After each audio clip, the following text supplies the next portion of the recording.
everybody. Excuse me, I'm a hot mess right now. I apologize for that.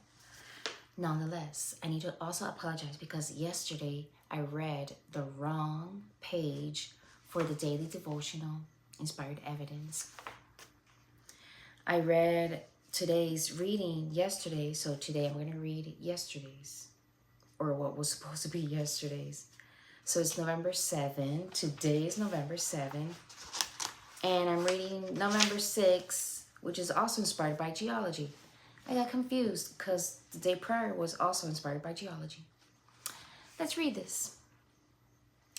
How did the bathtub ring, i.e. the Coconino Sandstone, form within the Grand Canyon strata? This sandstone has a thickness of 315 feet and covers a visible area within the Grand Canyon of 200,000 square miles and extends across much of the U.S. Within this sandstone is an easily noticed feature that geologists refer to as cross-bedding. Cross-bedding is sand laid down at an angle or inclined from the horizon. Cross-bedding can be the result of either water or wind. Sand grains are moved across the dune and tumble down the face of the dune.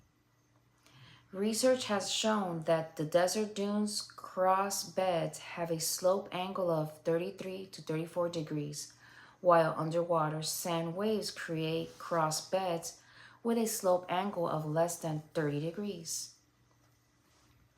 The Grand Canyon's Coconino Sandstone was made by water-deposited sand.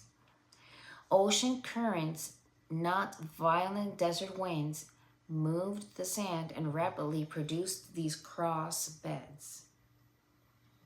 Sand mounds produced in the laboratory were found to correspond to water depth, i.e., as the water depth increased, so did the sand dune height. Sand dune heights were generally found to be about 1/5 of the water depth.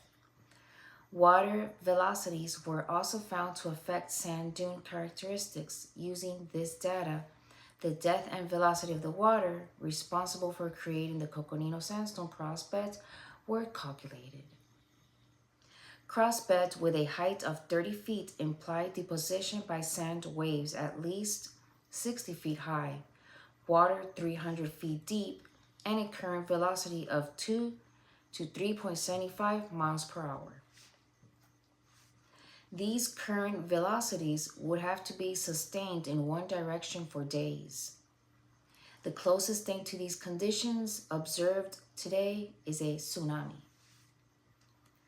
How appropriate for the Grand Canyon National Park authorities to call the Coconino Sandstone the bathtub ring, because water from Noah's flood was what created this sediment layer. Interesting, right? Let's read the scripture quote of the day, Psalm 29:3. The voice of the Lord is upon the waters, the God of glory thundereth.